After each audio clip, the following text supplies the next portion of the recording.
Hello and welcome. You're watching Vision Plus.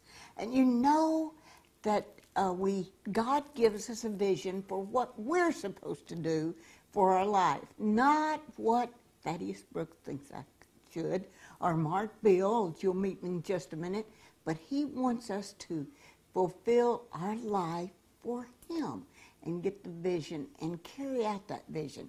And I tell you, sometimes I don't want to do this, but let me tell you what it says in Joshua. It says, "Be strong and of good courage, and the book of the law shall not depart out of your mouth, but you shall meditate on it day and night.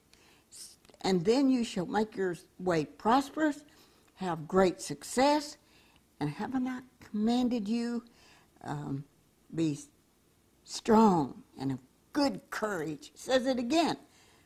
"Be not frightened or dismayed, for the Lord your God is with you wherever you go." So we've got to remember that we are living for his good pleasure.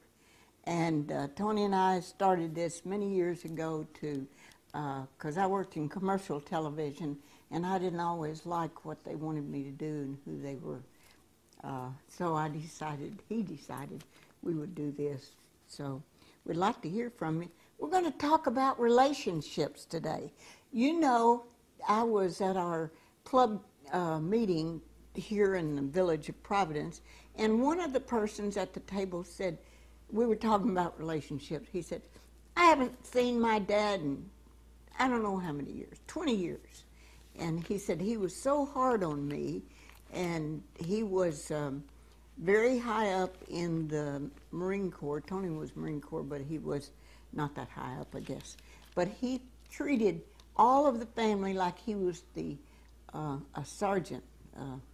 What's that word that you use? When the sergeant is telling you all the things you have to do. Drill sergeant. Is that called drill sergeant? I think it is. Okay.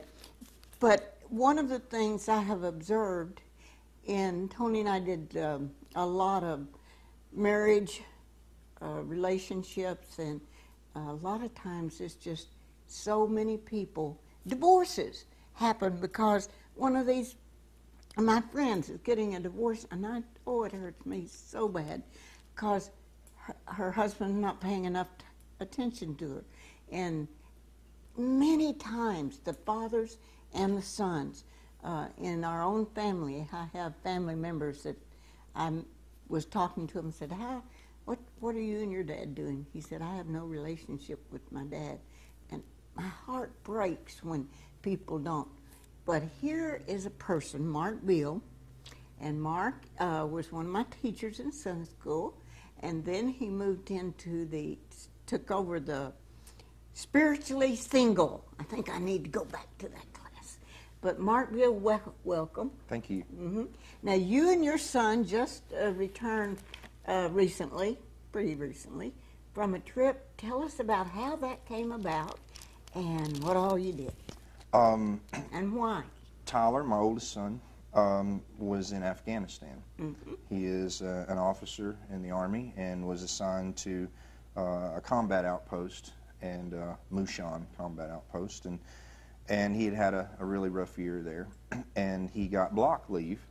And Tyler is a linguist and a cryptologist and speaks lots of languages and lived in Germany, and he loves Germany. And he said, "Dad, I would love for you to show you all about Germany and take you and give you the grand tour." And so when he got block leave, we had this dream, well, let's just go. And we actually decided to make it happen. And he flew in, met me in Atlanta. We climbed on a plane together and flew to Stuttgart together and spent 2 weeks touring Germany and Austria and Switzerland and France. And we had a wonderful time. Now, how had you and Tyler gotten along prior to this, him going into the military? And you have 5 kids, or all together, so. Tyler and I have been really, really close over the years. 4 of the children are mine, mm-hmm. and about 10 or 11 years ago, we had a really hard time in our home, and it ended up just me and the kids, and by way of a divorce. And Tyler was very close to me during that time. He was the oldest of his siblings, and he and I became really good friends. He'd had a great experience in college, finding himself, struggling, and finally came to terms with who he was. And he's always been very close to me. He's got a seriously big heart, and he's compassionate and worries about his brothers and sisters. He just cares more for other people than he does himself.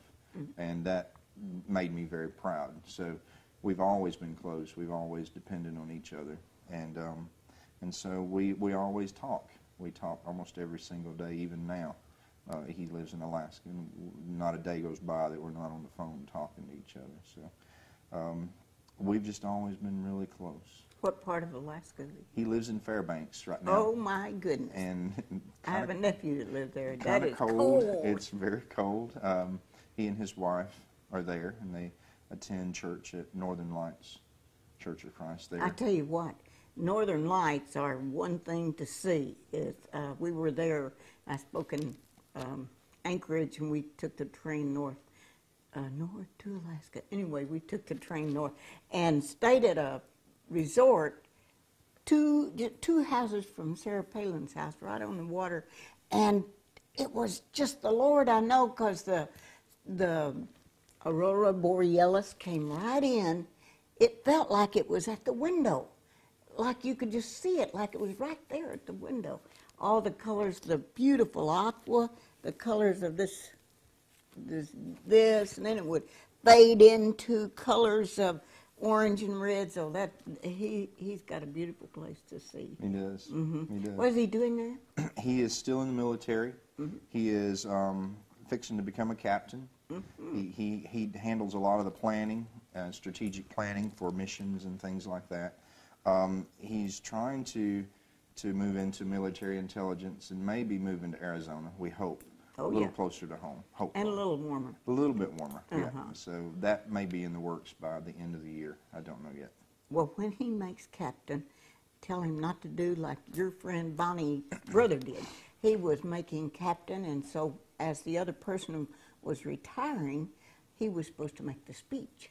So they're having, the retirement party, and finally one of his people said, "Joe, you're supposed to go thank him for all his work that he's done and congratulated."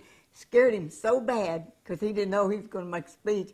He got up to the microphone, couldn't remember his name. He said, "Well, we want to thank what's his name for doing all the work that he did, and I understand all of you like a short sermon, so let's give him a round of applause." And that's the speech for today. And they just went wild. So tell him to remember, if he makes captain, who was that guy that he's replaced. I will. I will. Now, you have been helping singles for a long time at the church, and you know that probably everybody in the class has had a relationship challenge. Now, you got along with your son, and you were always close, but what about your other 4 children, and what about my friend that says, "Oh, I haven't talked to my dad in 20 years"? I do have, well, now that I've remarried, I have a stepdaughter, Jamie. Don't even want to call her stepdaughter. I hate that term. She's my daughter. That's right. So Karen and I have 5. Relationship with your kids are a seriously big deal. You're always a parent. God placed them in your care. He expects you to watch over them and care for them, even when they get grown. Because you always need your mom or dad. You always do. That's a bond that God put there that should never be broken. Even Tyler, as powerfully as he is now, he still calls me about little things. Even though he knows the answer, he just wants affirmation that I'm close by and that I won't leave. And Carissa, the same way. She just gave us our first grandchild, and so that's a whole different ball game now, as I get to hold a granddaughter for the first time, and now I've got another one that I want to talk to and rock and write things to and share and read to. And then Jared, he's so much like me. He's like a hurricane. Plays hockey, and he's trying to find himself right now. He's 22. And he played pro hockey. He played semi-pro, junior pro hockey. He did in San Antonio, Texas. And then my baby, Sharina, she's 17. She is so not a baby anymore. You know, she's finishing up her first year of college, has a full-time job. At 17. At 17. And full-time job. And bought her own car. She's very driven, very motivated. But she wants lunch with me. She wants date nights with Dad and movie time. She wants shopping trips to Bridge Street for clothes and go and watch her Tron. And she wants to sit down with me at the end of the day and talk about her work and her boyfriend and vent, you know. And the kids need it. And you got to give them that they really need that. Now, tell us a little bit about your growing up, and because I was thinking that I heard your testimony one time when you were teaching over the class. What went on? Growing up, my parents moved to Eastern Kentucky when I was about 5. My dad's a minister, and we went into Appalachian Mountains, coal mining area, and he and Mom helped Laverne congregation in Nashville begin to work there. So I grew up in the coal mines and the mountains of Appalachia, where the Hatfield and McCoys come from. And so I got to learn a lot of things then, early on, about people, relationships. I got to experience poverty on a serious level with people in Appalachia. You know, they were very, very poor people, very much clannish, very tight with their relationships. And it was actually a wonderful experience to grow up in that kind of world, to see how families hung together. They didn't like outsiders very much, and they're wonderful people. The culture is very wonderful. So I grew up in an environment where families depended on everybody. My family was very tight, my mom and dad, with me and my brothers. We were always close. They were always there. And so that's just all I ever got to see. I moved back here to Alabama at 16 for basketball reasons, and ended up attending Mars Hill Bible School in Florence, and ended up in college at UNA, and then moving later on to UAH here in Huntsville. And so the things that probably helped make me is when my dad was in Kentucky, he was seriously big on helping people. He had a lot of compassion, so he was all the ways out, on snowy winter days hauling coal when people couldn't get out of the hollers. They burned coal instead of wood in a fireplace, and groceries and things, and helping people that didn't have stuff. I always rode with him in the truck with him. So even when I was a little boy, he's dragging me along, which dragging me sometimes was the right word, but as I got older, I understood how important it was for him to have done that for me, because I got to see and be exposed to early on about that was life, was helping people. That's life, you know. But anyway, I'm sorry. My dad, we burned coal in a stove, pot-bellied stove, because my dad's Sherwin-Williams paint store burned, and we had to move out. And the story gets better each year. My children say, walk 3 miles barefoot through the snow. They said, now it's 10 miles. But we didn't have electricity, running water, and all that. And it gets better and better every year, the story. He'd use his hip boots to walk through the mud holes to get me to the bus. Yeah. But now, another thing that I remember about your testimony is you don't use banks. And you want to tell us a little bit about how that came along? That's kind of private. Wow, you don't mind probing, do you? Well, so far, I guess if you want truth, then that's what you're looking for. That's fine. I went through a hard time in the last part of the 90s. I hurt myself tremendously and hurt my back really bad and broke it and had to have surgery. I went through a terrible bankruptcy at the time. I learned a lot of things. We've been through bankruptcy. I've learned a lot of things. I started a small business which got very big and made a lot of money, and money does things to you, and a lot of times not the right things to you. And God was fortunate. I'd like to find out. God was fortunate enough to, instead of to try to take me for my stupidity, he just decided to maybe hurt me and wake me up. Oh, boy. So I got a really wonderful chance to lose everything I had, and for him to educate me about a better way to live with life. and then went through a divorce. A lot of things happened in about a 1.5-year period there that was pretty hard. And I ended up with the kids. And so I had to recreate myself. Re-engineer yourself, I did, your wife about would say. income and about way to make a living. And I learned a lot of things. I learned that money can kill you, that How do you mean money can kill you? You become so absorbed in material things. You become so absorbed in the fact that you created your world, that you are Midas, that I did this for me. And you can slowly become fooled into thinking that you created your own, your own castle, your own dynasty, that I'm the one who made this empire. And that's so not true. And what I learned is that debts and owing money and banks and things, those are really in a lot of ways kind of worldly things. And I know a lot of people don't take that view. But what I did learn is I don't want to use those methods for my money anymore. And I really don't want the money. If you put it in my hands, I'm just going to give it away because I don't like that period of time left such a stink with me about the way it feels. It left such a bad taste in my mouth. I'd rather just give it away. I'd rather find somebody who needs it, somebody who could use it, because it's not my money. And I had to learn that. It's not mine. God put it in my hands for me to use the right kind of way, and it's His. And so I had to figure out the hard way that it wasn't mine. And now I'm determined I don't want it anymore. I'm okay if I make it. I'm okay if I get it. And that just gives me opportunities to do things with it.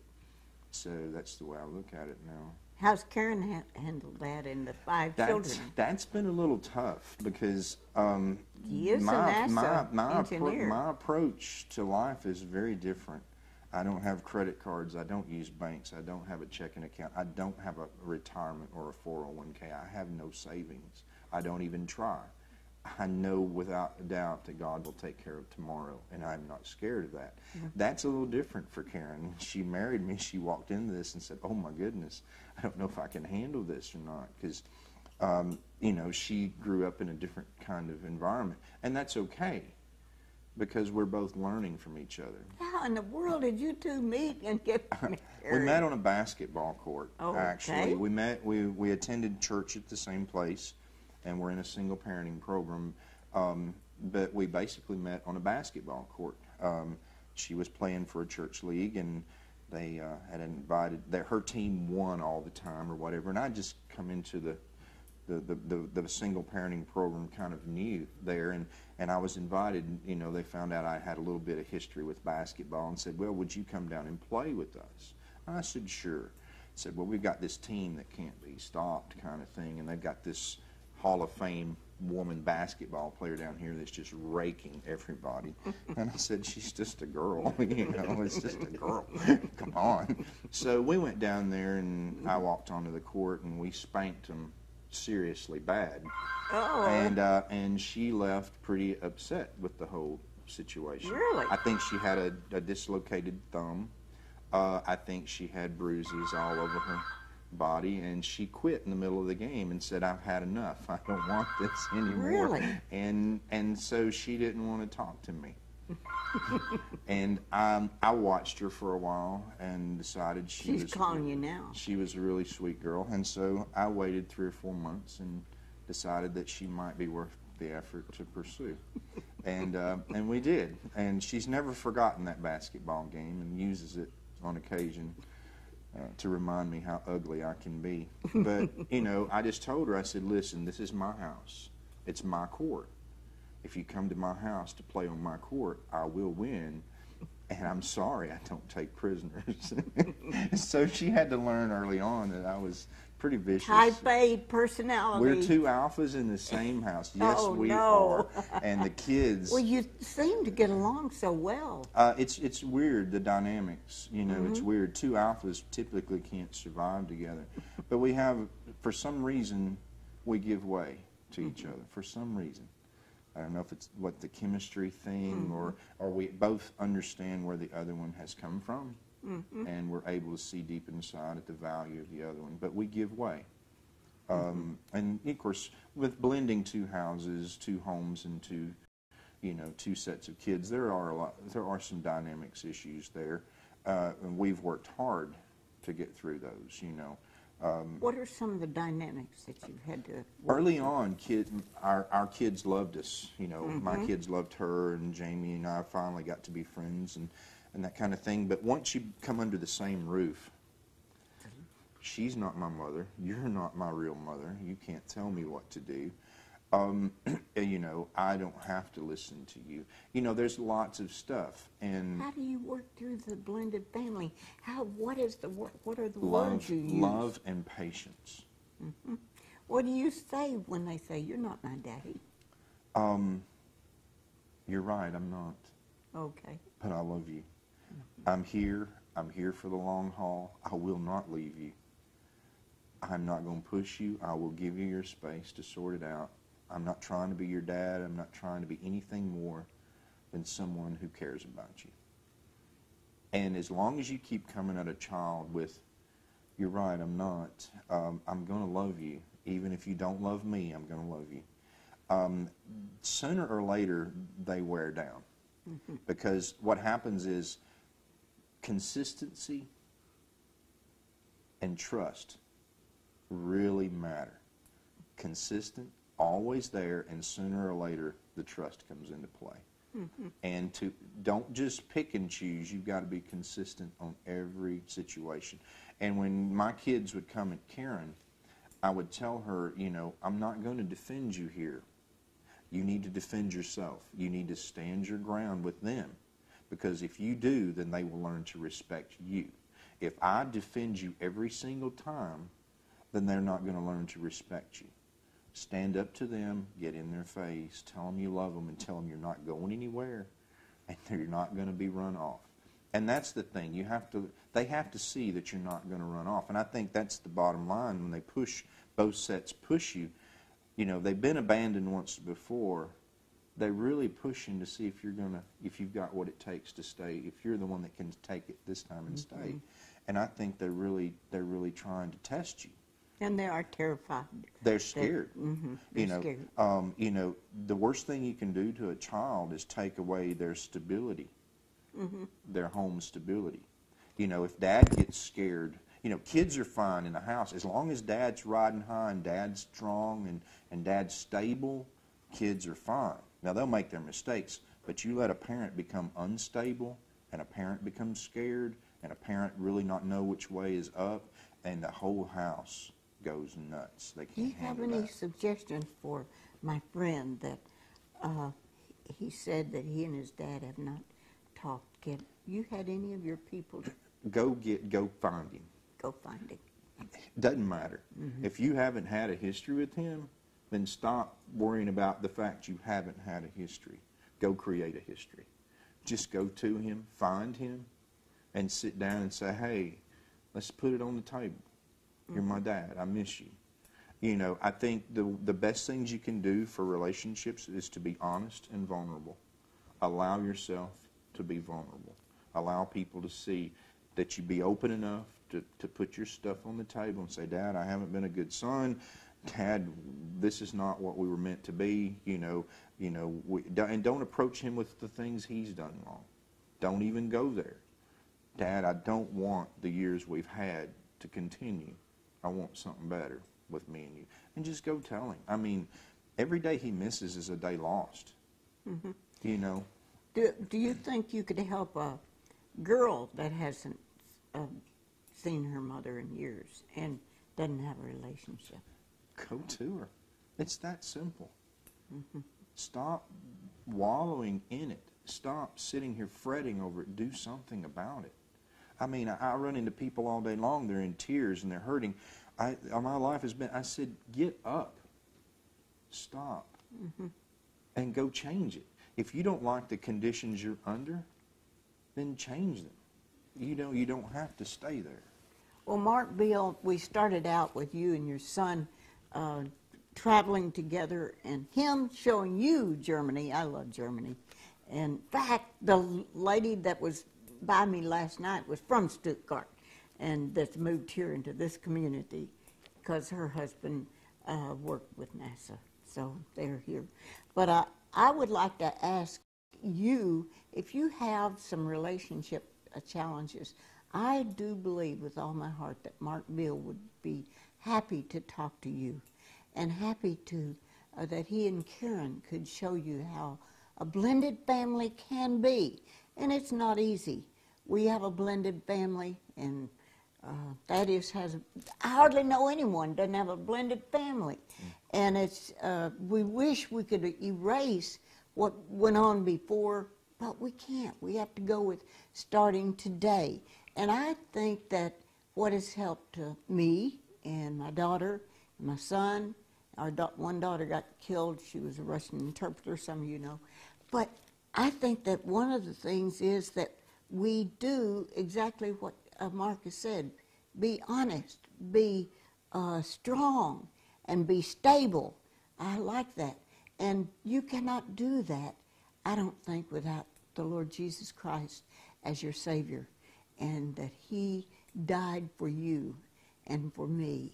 And I would like to ask you if you want to call us and talk to us about you giving your life to the Lord or rededicating your life to the Lord, because most people that watch this program already are Christians.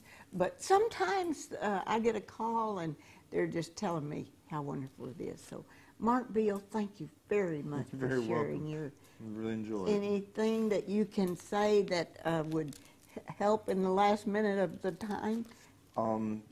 Relationship. What you just touched on, nothing can be accomplished without a really strong faith and belief in God. Nothing. Everything is possible. If you search for Him with all of your heart, He will find you. Mm-hmm. If you open your heart up to being honest with people, your family and friends, He will step in. He will. I don't believe that any relationship can function, whether it be two people married, parents and children, siblings, or anything. I don't think any relationship functions without God in that mix somewhere. And if you are spiritually single, you can come to his class and just call that number and we'll tell you when it is and where it is. I'm Bonnie Libhart, along with Mark Beal and Thaddeus, and bless your heart for watching.